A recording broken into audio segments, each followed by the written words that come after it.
Welcome to West Virginia Beer Roads, a podcast all about beer from a West Virginia perspective.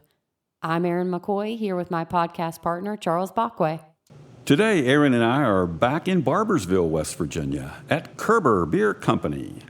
We're here to check in with the folks that operate this small brewery and get a good read on how they're doing 1 year into their business venture. A venture which began selling beer back in late March of 2024. That's right, Charles. It's been quite a whirlwind of business activity for them over the past year. And to tell us all about it are Köerber's owner-manager, Jason Beater, and Köerber head brewer, Noah Beater. Gentlemen, welcome back to West Virginia Beer Roads. Thank you. How are you guys? We're excited, and when we were here talking with you guys about a year ago, we noted that you were the first brewery to open in the Huntington, West Virginia market since 2017. We celebrated that, obviously, because we felt this region deserved more local craft beer, and they were poised to embrace it. So, Jason, let me ask, overall, what's your first year been like, and has the region embraced the brewery like you'd hoped? It's been great, and I think it has embraced it. We're in quite a few places around the Huntington, Barbersville, Hurricane area, so the word's getting out, and so far, so good. That's good. What about business-wise? What would you say has been the biggest success over the first year? What are a couple of things you're most proud of? That poor Noah here can't keep up with brewing beer. It's definitely a full-time job for him. Just the amount of beer that we're pushing out of this small brewery, and the quality of our beer. I'm pretty, as a beer drinker, I'm very happy with the quality of our beer. Well, I want our listeners to know that we're recording this podcast in Köerber's cozy little tap room. And right here where you can see, we're right across the little bar from the actual equipment. It's a great-looking little spot, and you can see beer being made if they're actually working today. And so if you hear any noises here, from compressors or from the people out drinking beer in the next room, you'll know that we're right here in Köerber's nice little tap room. And what do you call this? This is Brady Street? Brady Street, yes. Yeah, Brady Street beer, and you got a little beer garden outside. We do, yeah. Yeah, the Brady Street Beer Garden. Well, Jason, here in the brew pub and also in your restaurants, and I believe you operate 2 or 3 right now. Is that, maybe you could name the restaurants you got? Yes, Oscar's Breakfast Burgers and Brews in 1861 Public House. Okay, and then the tap room here. So you get three places. I mean, what have been within your own operation, what's been the most popular selling beer styles that you guys are making? Definitely our Mexican lager and our sour ale. Those are I say that we have a hazy IPA as well that people can't seem to get enough of. So those are 3 styles that, starting out here anyway in your first year, that have all done well for you. Yeah. Interesting. All very different, too, so. Yeah. And why do you think it's those 3 that it's captured the attention or the passion in the market? Honestly, I think they're great beers. Obviously, the Mexican lager is the most accessible for more people, I think. They tend to go towards an easier drinking beer. Lighter ABV. Yeah, the sours, but like it or not, sours still seem to be fairly popular, so that's especially popular with our female clientele, especially up until recently, since we didn't have other options besides beer here at the tap room. Oh, right. But overall, distribution-wise, it's a huge seller. And then, of course, the hazy IPA, that all the IPA drinkers love that beer, so it's just it appeals to a large group of people. Those 3 beers do. Yeah. And I think other breweries around probably are somewhat similar in those 3, at least at their own tap rooms. But let me ask you, beyond your tap room and your restaurants here that you own, are the same 3 your best sellers at other accounts, bars, and restaurants? Not the Mexican lager. We have never really let it out of our little universe. It's always in-house. It's always pretty much been in-house. So kind of exclusive to your 3 places. I think we're going to, not really exclusive. It's just those 3 tend to be the ones that buy it all up before it gets out. This time we're getting it out to everywhere. Yeah. Here in the next week or so. So it will be on our next distribution list for everyone. And then, but the sour and the IPA, and honestly, one of our best performing beers, Noah would probably agree with this, has been the red ale that he brewed a few months ago. So the red ale, like maybe done for St. Patrick's Day and Like a little seasonal. while back. Yeah, and it caught on, so it's probably going to get added to the regular rotation. So I know there was a blonde ale that used to sell at your restaurants. I guess you still do. It was Yeah. made not made by you here, but do you make that blonde or a We blonde do not. similar? That was the Christodon Blonde brewed by Yes, Bad yes. Shepherd. Basically, it was a collaboration that we did years ago with Bad Shepherd, and they tell me they're getting ready to brew it, and I go ahead and buy every bit of it up. So it doesn't make it very many places, but we tend to buy it before it's even done brewing, really. Well, I think it's interesting that a red ale, I mean, they're very good, but, they're just generally not the best sellers around Right. at breweries today. Right. And it's good to see that people are willing to go out from the IPA world and just the lagers and stuff and drink a red ale that you guys make. Yeah, I think you're seeing a little bit of a renaissance on traditional styles, making a comeback. Obviously, lagers and light lagers have been really on the come up lately, and I think red ales, you're starting to see more red ales in places you go again, and it's no longer, I guess, a dad beer. I mean, I guess that's what it was called for a while, but seems to be pretty popular. And then Noah can probably add more insight in what he's seeing as well, as far as what he can't keep up with. Yeah. Yeah. We're definitely going to get into that. Actually, I want to get Noah into this conversation. Yeah, let's bring him in. Yeah. So I imagine that your head's been spinning now from all of the responsibilities of being a new brewer operating a real commercial brewery. How's the first year been for you? Stressful. In one word. But Stressful. no, really good. It's been a lot of trials and tribulations. Some stuff I didn't get right, stuff I wanted fixed, Sure. stuff I still want to fix. But overall, it's been a really good year. All right. Couldn't be happier. That's good. Just keep moving forward with it. Well, we just heard about all of the best-selling beers from Jason. So I'm curious, do you find that you're in a good routine in terms of your brewing schedule and being able to keep up with demand, which he briefly mentioned? How are you handling that? No, but we're getting there. We got these larger tanks, so that's going to help out a lot with rotation, different schedule, getting more loggers in the tanks more often, because that's what I genuinely enjoy brewing. Yes. To do that, alternate, get those best-selling beers into the bigger tanks so we have more of it. Yeah. So. I'd imagine that's probably a big challenge for any and all like startup So breweries. we're is getting just there. Getting It's their just, timing right on their schedule. Right. It's Yeah. just we had to get bigger tanks, and we did. So now we can kind of fall into the routine of what needs brewed when it needs brewed. Right. Yeah. Well, Jason, what kind of feedback do your external accounts give you on your beers? Do they offer you specifics in the way of praise, suggestions, or complaints? We've not had any complaints from that's good. accounts. That is good. Some obviously move more beer than others, Right. And that's just we are learning. I think it's okay to learn to tell a customer, I don't think that beer is a good fit for your location, just based on. I mean, you don't really need to add this Belgian blonde to this location. That's not your crowd. Or, Right. But on the flip side, we've had customers that have been, man, we've never been able to sell IPAs.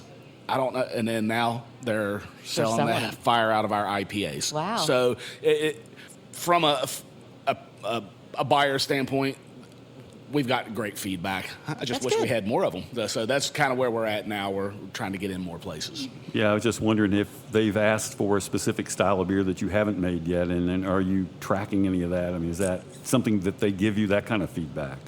Not that I can recall, Noah. No, there's no one.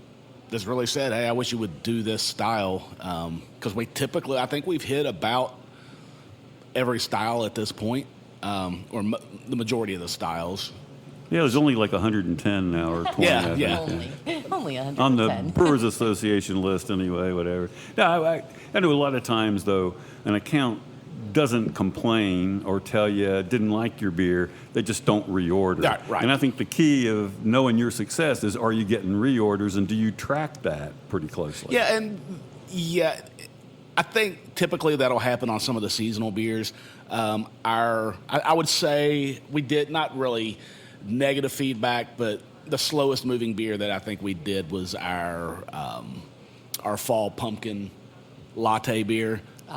It really that's so niche. I think it is that very niche, that yes. it kind of alienated a lot of people. So we got some kegs back on that one that might have had a little bit left in the bottom of it. So and again, that's where we learn. Okay, this isn't something we're going to offer to a lot of accounts because it's not really their style. Yeah, and I think that's important, what you just said. That's where you learn, and you do need to learn. I mean, you're new, finding out what your accounts can move and what they can't, and what they want and what they don't want.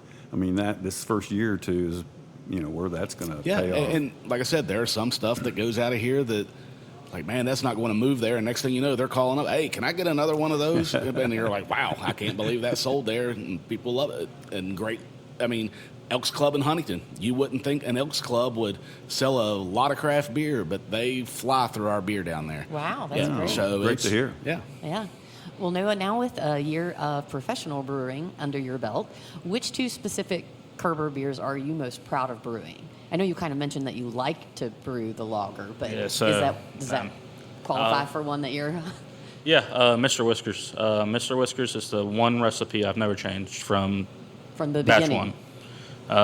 Tell us about that beer. Talk about that recipe. Yeah, so it's just so most Mexican lagers use Munich malt. I don't. I use Vienna. Add that little malty sweetness in it. Use about 15-20% of my grain bill is corn. So you're going to get a lot of sweetness in it. I think it pairs very nicely with a lime, and it just goes down super, super easy, super crisp, super clean. So Sounds good crushable. drinking beer. And that's Mr. Whiskers. Yep, Mr. Whiskers. What, do you have a second one that you're proud of, or maybe haven't made changes to? Like you said, you hadn't made changes to your brewing recipe for Mr. Whiskers. Yeah, Kolsch. I'm super proud of Kolsch. Is it just what's Just the name? Köerber Kolsch. Oh, okay. Yeah, I haven't got to brew it very much just because it's tank time. It takes a very, very long time, and like we said, we're moving beer faster than we can make, so tying up a tank for that long is rough. I actually have it in the tank now. Yeah, I know a lot of people don't think about that beer. It's an ale, but it has to be lager. Right. Yeah, so it does tie up tank space. So it'll be ready in a couple months. Again, I love it. I think it's a good beer. Still working on perfecting it, obviously. It can never be a true Kolsch, obviously, but it's something I'm proud of. Kolsch style. Anyway. Yeah, Kolsch style beer, yeah. Well, Noah, beer styles tend to be trendy and their demands vary over time. Along these lines, what's a beer trend that you're excited about and one that you wish would just go away? Excited about is lager comeback. Again, Yes. I love lagers. Yes. And I actually, here in a couple of weeks, I'm going to be brewing my first Dortmunder, so I'm super excited about that. Oh, Nice. yeah. Wish they would go away. I'm very curious for your answer on this one. Milkshake IPAs. You don't like the adjuncts. Nah, I didn't know anybody still made those. take them away. Forever. But no, I think there's not really a true beer I wish would go away. I think it all has its place. I think all the styles have their place. They do good, and it serves everybody. So. Sure. Well, Noah, as I travel around visiting small brewers, and not just in West Virginia, but all around probably the east that I get out to, I know it's not uncommon to hear them, especially for smaller startups, to struggle sometimes with consistency from batch to batch of the product until they get everything dialed in, like they like it. And of course, you don't always have the option just to think, well, it's just a tiny bit off, and if it's much off, you probably wouldn't even sell it. You'd probably pour it down the drain. But no, I just wondered what your thoughts are on this topic. And once you're happy with a beer recipe and its taste, what's the key to consistency here at Köerber as far as from batch to batch? Yeah. Well, first and foremost, always is clean. Equipment is clean, especially on cold side. Never want to get an infection, anything like that. Secondly is just paying attention, making sure you're mashing in at the right temperature, make sure your mash is holding temperature, make sure your gravity's hitting. If when your gravity's too high, add a little bit more water. Gravity's a little bit too low, figure out a way, boil a little bit longer, add a little bit of extract, whatever you may need to do to get that gravity back up. Just that consistency, making sure your grain's stored properly, making sure your yeast is stored properly. Any healthy yeast is going to make a good beer. Stressed yeast, it's going to make a bad beer. So, Well, yeah. Yeah, there's sure some things you got to pay attention Yeah. to, I'm sure. And I also, from out talking to these different pro brewers, even some very big and well-known and famous brewers, they still say sometimes something happens to a batch and they do have to dump it. Maybe they made a mistake in it. Who knows? Sometimes they don't even know why it happened. But can you think of any kind of mistake, a mishap, or a brewing situation that's taught you a valuable lesson so far? And I know it's just a year in, but I'm just wondering, have you learned a lesson or something that you've done that and what would that lesson be, I guess? Yeah, two. Oh, good. So the first one was my first attempt at one of our hazy recipes, Orchard Hills. I had way too much wheat in the recipe. Mash got stuck. Oh, no. It was a rough one. I thought I'd lost my brewer that day. Oh, my God. Floors flooded. Yeah. Oh, no. Were you by yourself when this was going on? He was here, but it wasn't a good day. A second one was I pitched the wrong yeast. I just wasn't paying attention. I grabbed the wrong brick, and I pitched the wrong yeast. When did you realize that you had done that in the process? After I pureed the beer. So it was our blueberry wheat, our blue goose, another very good seller for us. Also a lighter. Yeah. Lighter beer. I accidentally pitched a Hefe yeast, so it tasted like a banana explosion. Oh, banana blueberry does Yep. sound pretty good. So though. I but don't what we know. did is we did keg a couple half barrels for tap room exclusive just to see how it would sell. And? I dumped the rest down the drain, and it sold really well. No, no. Yeah, that one backfired on us. Oh, Because no. we always said if we made a pretty bad mistake, we would dump the beer. Right. So then, rather than sell it. after we both tasted it, we were like, okay, it's not bad. Terrible. And let's just, all right, I said, 2 half barrels will pay me back. Well, so the business side kicked in at that point. Sure.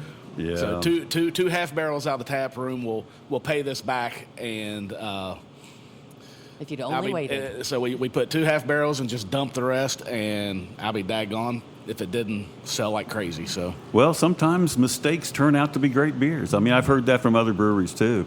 It's just things like that'll happen. But the idea is, it's expensive to have to pour beer away. Yeah. And you're a small guy, you're getting started, and that can hit the cash flow. yeah, to Noah's credit, like I said, when we started this thing, I said we'll sit here for 3 months and keep pouring beer down the drain until You get it right. we get it right. We don't want to let bad beer go out. Obviously, beer's going to go out that people don't like. That's just personal preference at that point. But we're not going to sell bad beer. Quality. And to Noah's credit, we've not had to dump a batch outside of that, and that was strictly by choice. That wasn't because it was necessarily a bad beer. It was a mistake we made that we weren't prepared for.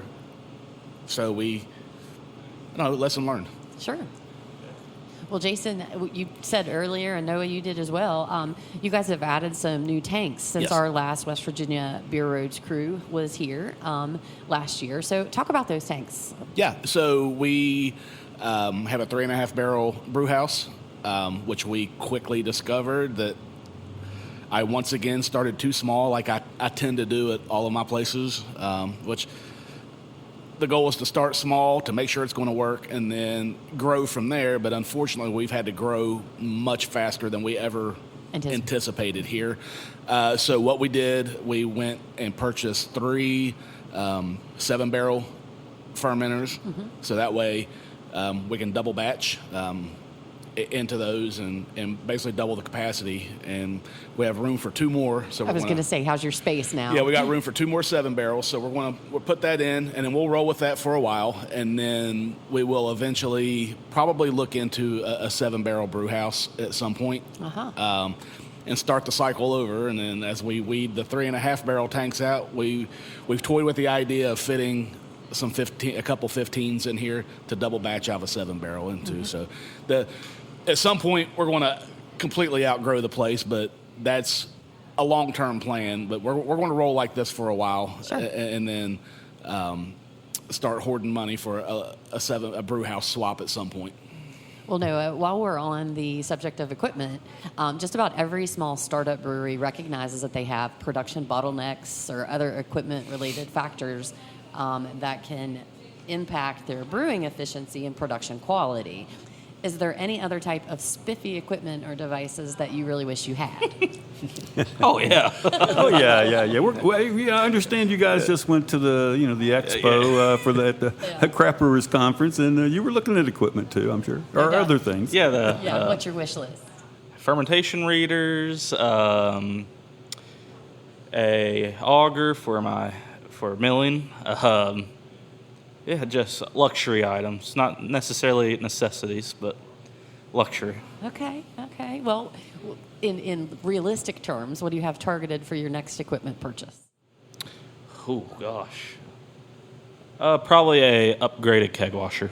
Upgraded keg washer. Yeah. Oh, Okay. yeah, because if you're going to continue to do a lot of distribution, You'll need that. Right. you will. Yeah, we have some problems every once in a while with our keg washer. Sure. So that would probably be the next upgrade.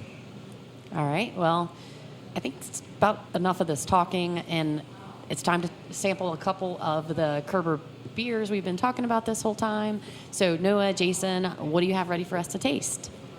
I'll let you all taste Mr. Whiskers and Carney Cut, our very popular hazy. Looking forward to There it. you go. We're ready then. We'll just be right back after we get this beer poured. And just as a reminder, you're listening to West Virginia Beer Roads, and we're visiting today at Köerber Beer Company in downtown Barbersville, West Virginia, and getting ready to sample some brews. All right, Noah, so what do you have for us here to sample first? Oh, yeah, the first one is Mr. Whiskers. It's our Mexican lager. In the 4s, I think it's 4.7%. Adjunct in is corn. About 20% of the grain bill is corn. You're going to get sweetness from that. You're going to get a bit of multi-sweetness from your Vienna lager. Very mildly hopped with middle fruit hops.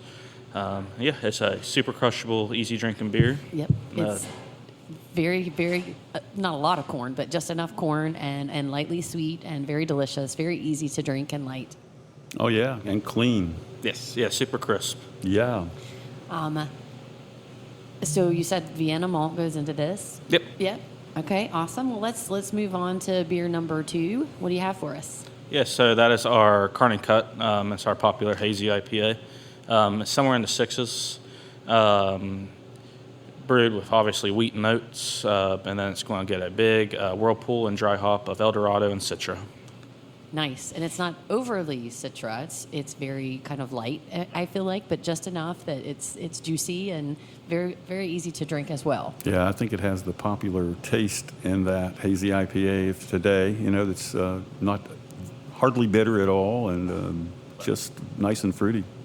No wonder it's one of the better sellers. Yeah, it sells super well.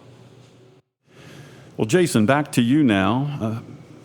Just thinking nationally that many markets have seen a little drop-off in craft beer sales as either younger drinkers have cut back or maybe they're not drinking as much alcoholic stuff.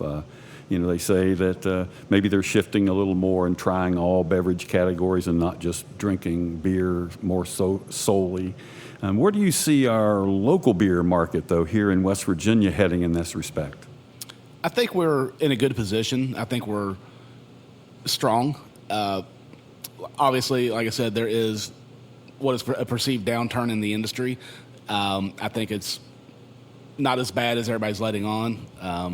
Not as dire. Not as dire. I feel like just like with everything that grows as rapidly as the craft beer industry grew, eventually that bubble's going to pop, and then it's going to level out, and I think that's where we're at right now. We're leveling out.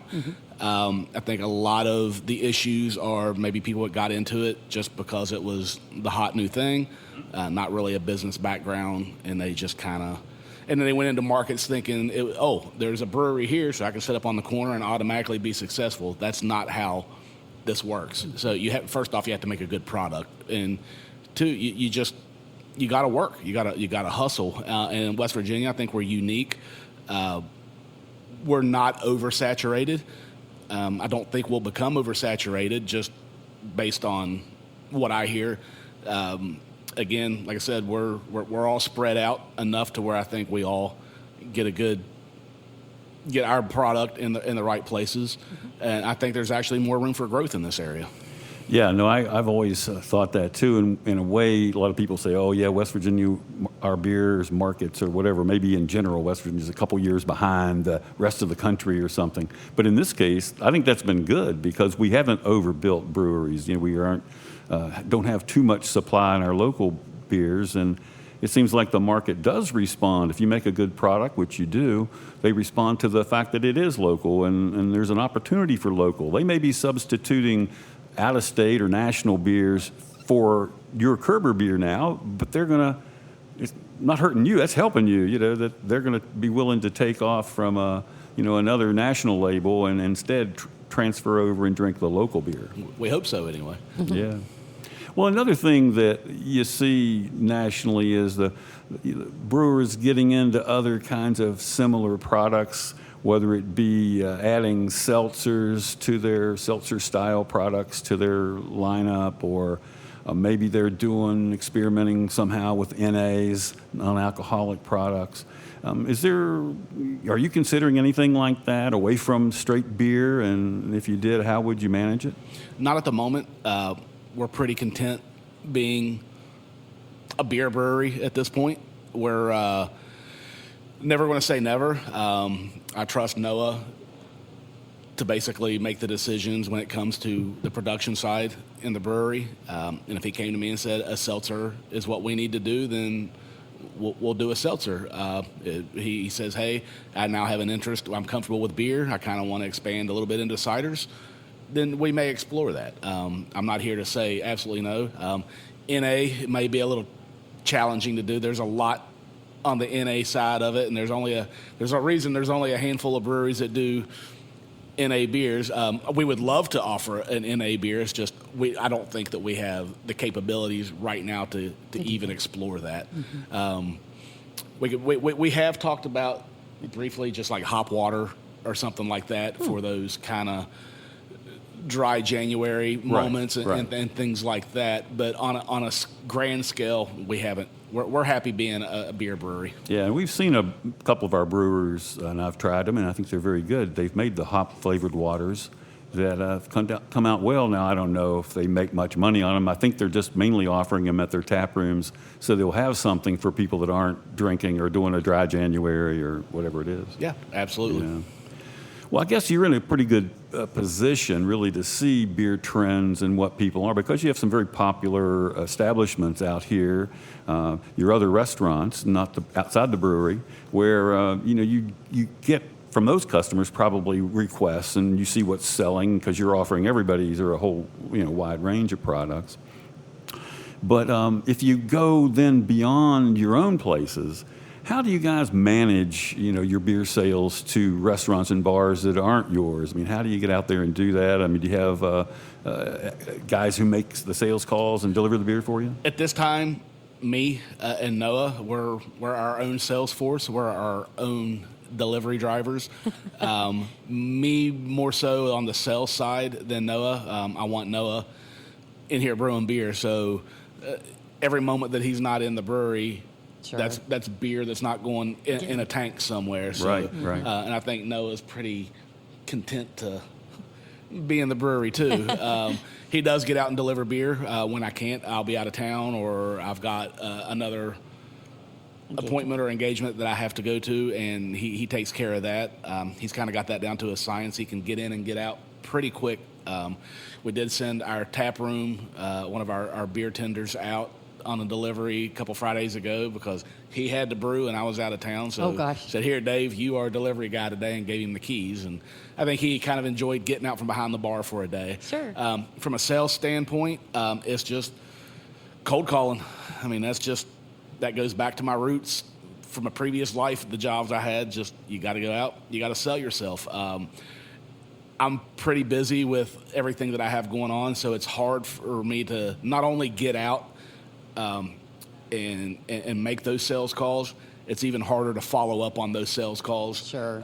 So we are exploring at the moment bringing on another employee to kind of take on the role of a sales rep and actively be in accounts out there and promoting our product. Yeah, and I know a lot of small people like you when you're starting up at the bottom, and you're kind of do it all yourselves, just the owners.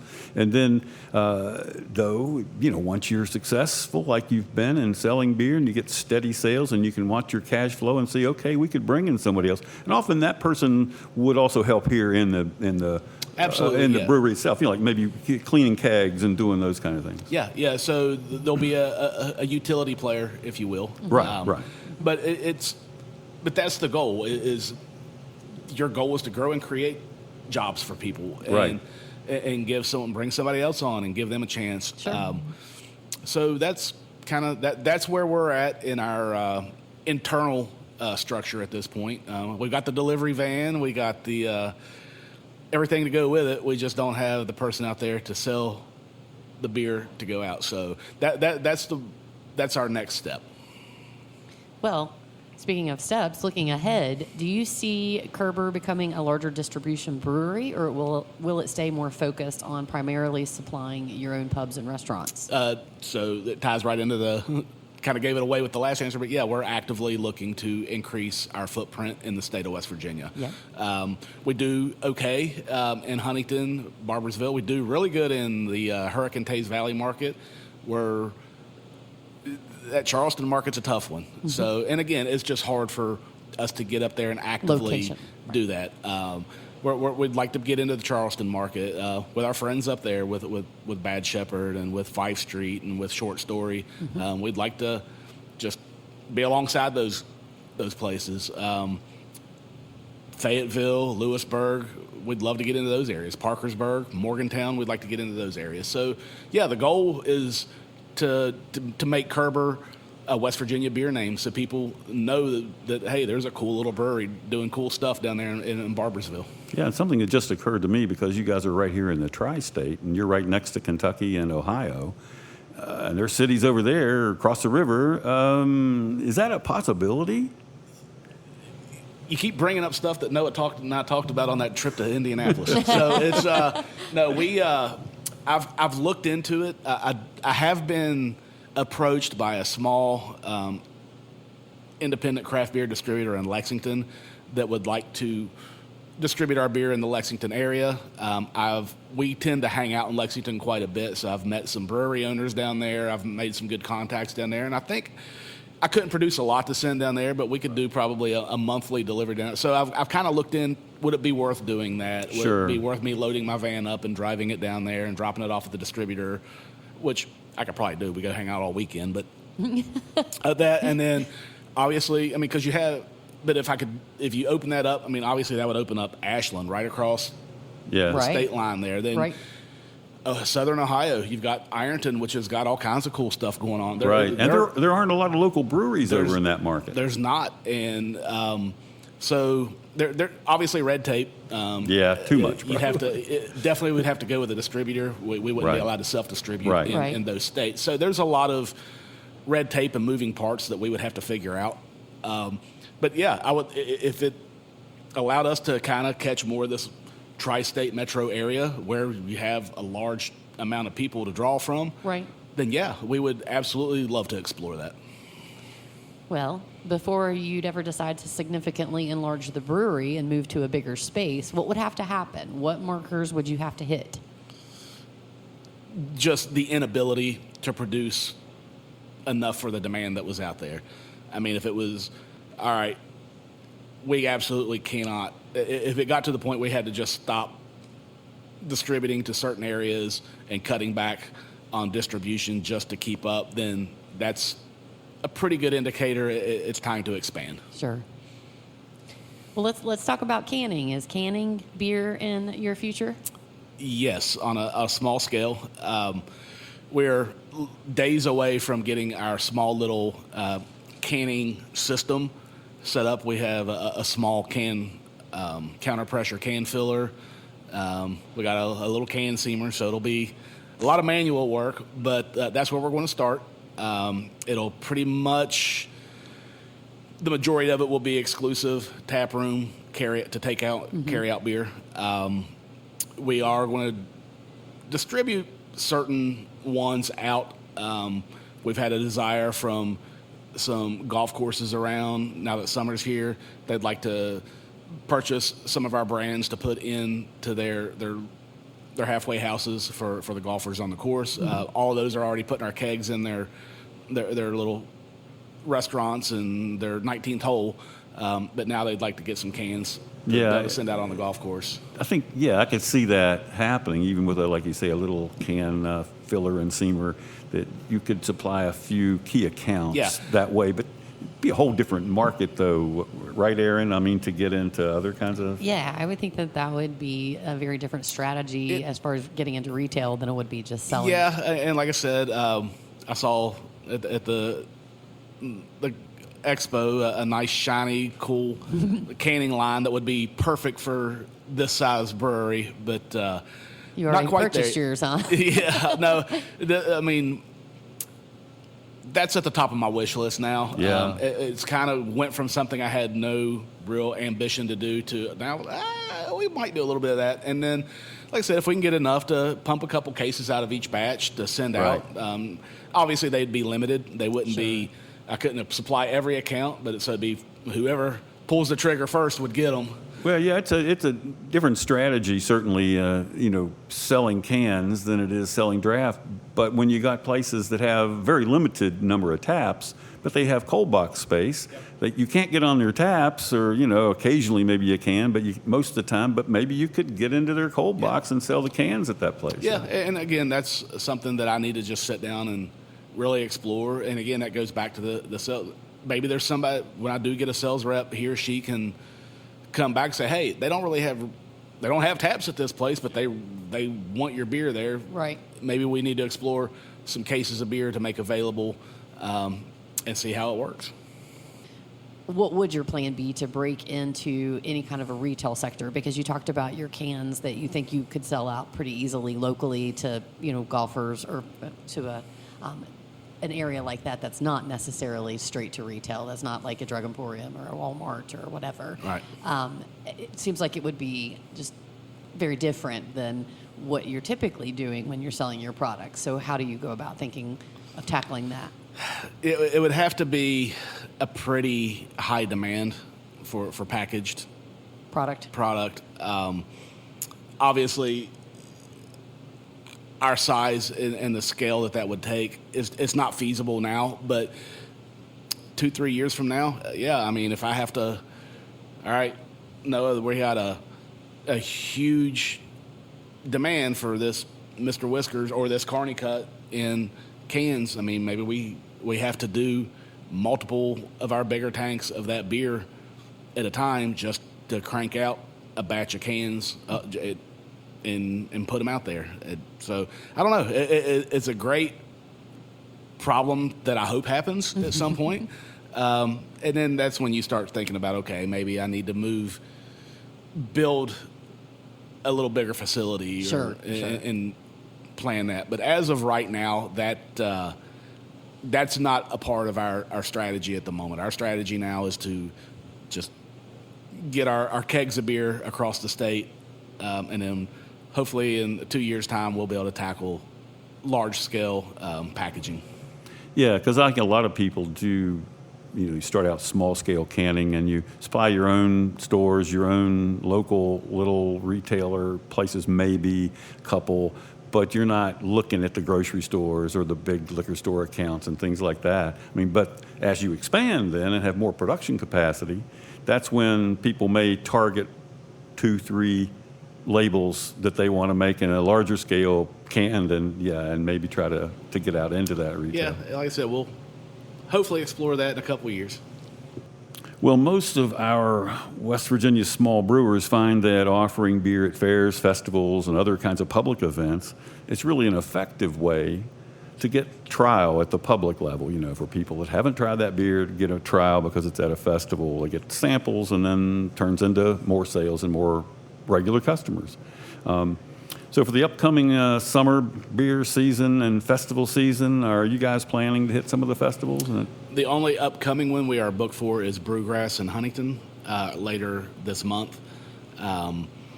We've honestly not been contacted by any of the other festivals this summer. I'm not real familiar with what's out there. We're all new to the festival scene. Mm-hmm. We've only done one, which was Rails and Ales last August.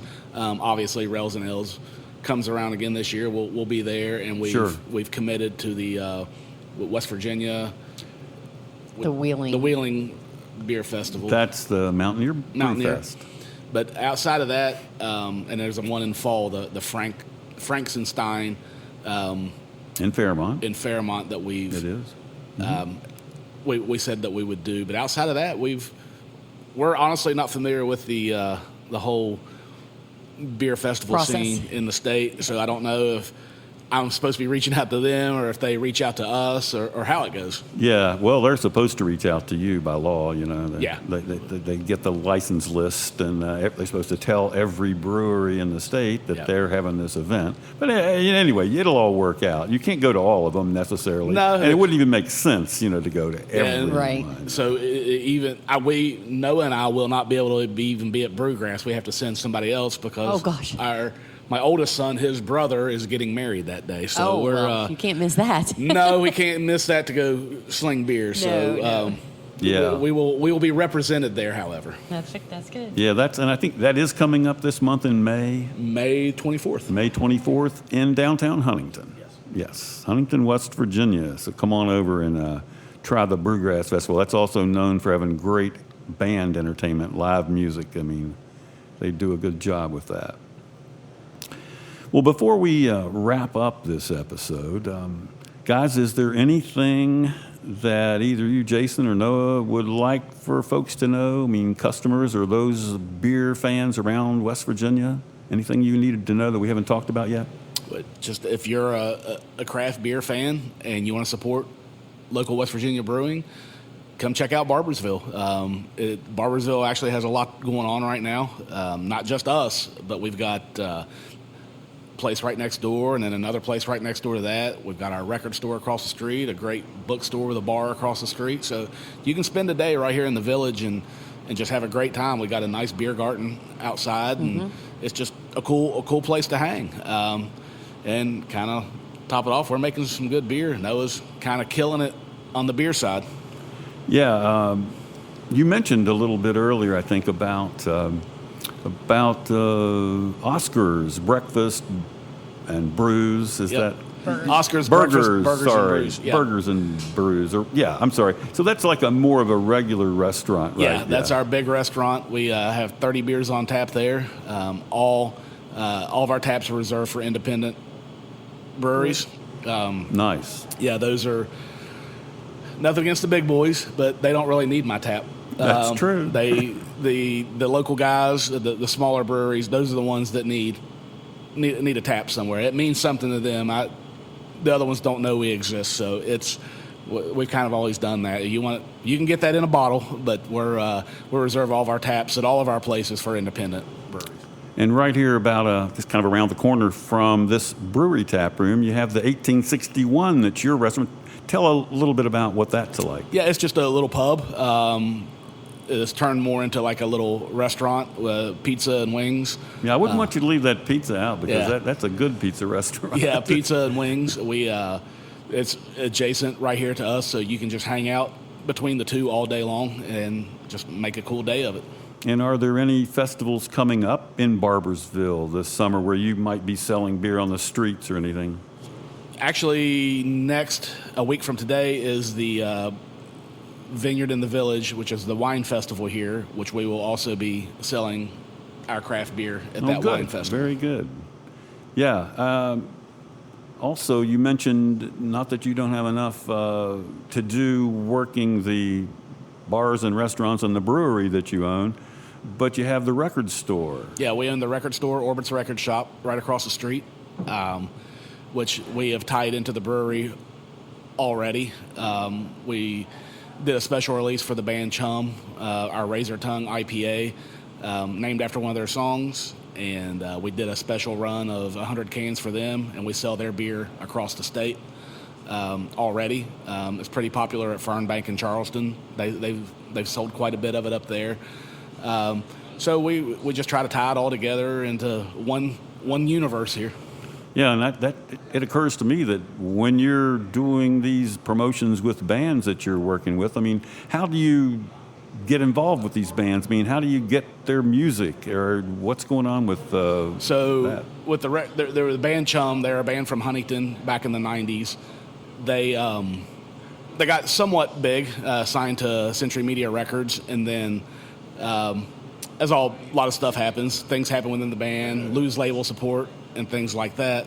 So I've always loved their album. It never got a vinyl release, so one day I decided I was going to figure out how to get the rights to that record album and release it on vinyl, obviously with the blessing of the band. I'm really good friends with John, the singer guitarist for it. So I put a plan together and had to start a record label called Outer Orbit Records to get that done, which we put the record out, had the record release party at the brewery, released their beer, and it kind of turned into them getting back together to play our big record store day block party. That's cool. And now we have an actual record label. We just signed our first band, and wow, here we go. Expansion. All right, I can see it coming now. You get that canning line going, and you design an album label Signed bands. that also has to be a beer label, Yep. and then they release party the same day. Yep. Just digging tie that. it all in together. Oh, before we leave talking about the pub here, though, what are your operation hours here? Let people know.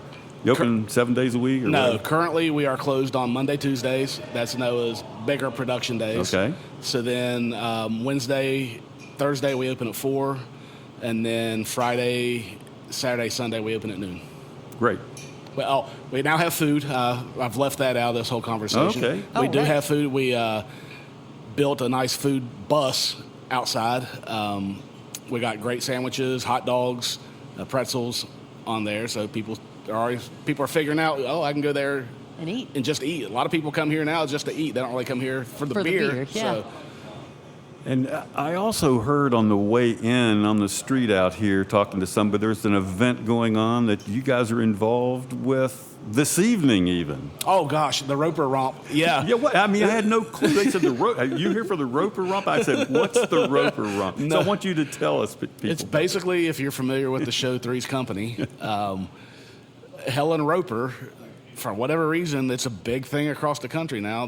People dress up like Helen Roper, and they party. Oh, that's and funny. so we're here at about an hour from now. We're going to be kicking off. You're going to be a bunch of redheaded, wigged women and men, I think, wearing Kafkas and muumuus or whatever it is that they wear, and drinking beer and dancing and having a good time. We did one last year next door at 1861, and it was That sounds fun. hysterical, and it was crowded. So Yeah. it's a thing, and it's a good time. People look forward to doing it. All right. Well, Jason and Noah Beater, it has been great visiting you today on the West Virginia Beer Roads podcast. We wish you and Köerber Beer Company good brewing and smooth sailing in the months ahead. So thank you for joining us on West Virginia Beer Roads. Thank you all for having us. Thank you guys. Appreciate it. This brings us to the close of another podcast.